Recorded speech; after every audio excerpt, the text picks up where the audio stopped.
मैं करुणा ठाकुर, हिंदी शिक्षिका। आज कक्षा सप्तम का पार्ट 1 बसंत भाग 2 बुक का नाम है आपका पार्ट 1 कविता है जिसका शीर्षक है हम पंछी उन्मुक्त गगन की। इनके कवि हैं शिवमंगल सिंह सुमन जी। यहाँ पर कवि कहना चाहते हैं कि हम पंछी उन्मुक्त गगन के। उन्मुक्त मतलब खुले, गगन मतलब आकाश। हम पंछी कैसे हैं? उन्मुक्त गगन के हैं। पिंजरबद्ध न गा पाएंगे। पिंजरबद्ध मतलब पिंजरे में बंद रह करके मैं नहीं गा पाऊंगी। कनक तीलियों से टकराकर पुलकित पंख टूट जाएंगे। कनक तिलियां सोने जैसे तिलियों से भी टकराकर मेरे पंख जो हैं टूट जाएंगे, सोने जैसे पंख। हम बहता जल पीने वाले मर जाएंगे भूखे प्यासे।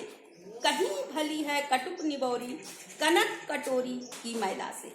यहाँ कवि कहना चाहते हैं कि पक्षी जो है, हम बहता जल पीने वाले, यानी कि पक्षी को क्या पसंद है? यहाँ पर बहता हुआ जल। मर जाएंगे भूखे प्यासे, मैं भूखे प्यासे मर जाएंगे, लेकिन पिंजरे में बंद रह करके मैं नहीं रह सकती हूँ। कहीं भली है कटुक निबोरी, मुझे कड़वे फल, निबोरी मतलब फल, कटुक मतलब कड़वे फल ही पसंद हैं। कनक कटोरी की मैदा से, सोने जैसे कटोरी में भी मुझे मिल जाए भोजन तो भी मुझे पसंद नहीं है, मुझे कड़वे फल ही पसंद हैं। स्वर्ण श्रृंखला के बंधन में अपनी गति उड़ान सब फूले। यहाँ कवि कह रहे हैं, यानी कि पक्षी क्या कहना चाह रही है कि मैं स्वर्ण श्रृंखला के बंधन में सोने जैसे पिंजरे में भी बंद रह करके अपनी गति उड़ान को भूल जाऊंगी।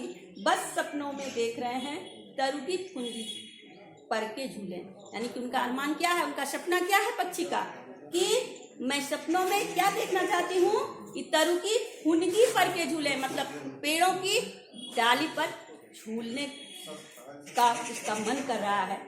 ऐसे थे अरमान की उड़ते नीले नभ की सीमा पाने, लाल किरण सी चौंच खोल चुगते तारक अनार के दाने। यहाँ कैसा अरमान है पक्षी का? कैसा अरमान है, कैसी इच्छा है? नीले नभ की सीमा पर, नीले गगन में उड़ान भरना चाहती है। लाल किरण सी चौंच खोल, अपनी लाल चौंच खोल करके तारक चुगते तारक अनार के दाने, लाल लाल दाने अनार के चुगना चाहती है। होती सीमाहीन क्षितिज से इन पंखों की होड़ा-होड़ी, वह अपने पंखों से पूरे क्षितिज धरती से आसमान तक की दूरी को माप लेना चाहती है। या तो क्षितिज मिलन बन जाता या तलती सांसों की डोरी।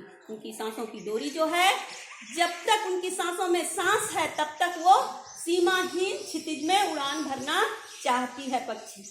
नीड़ न दो चाहे टहनी का। पक्षी यहाँ का क्या कहना चाह रही है? मुझे घोंसले नहीं दो, मैं वहां ही रहना पसंद करती हूँ, टहनी पर ही रह लूंगी। आश्रय छिन्न भिन्न कर डालो, मेरा आश्रय नहीं भी है तो भी, लेकिन पंख दिए हैं तो आकुल उड़ान में विघ्न न डालो।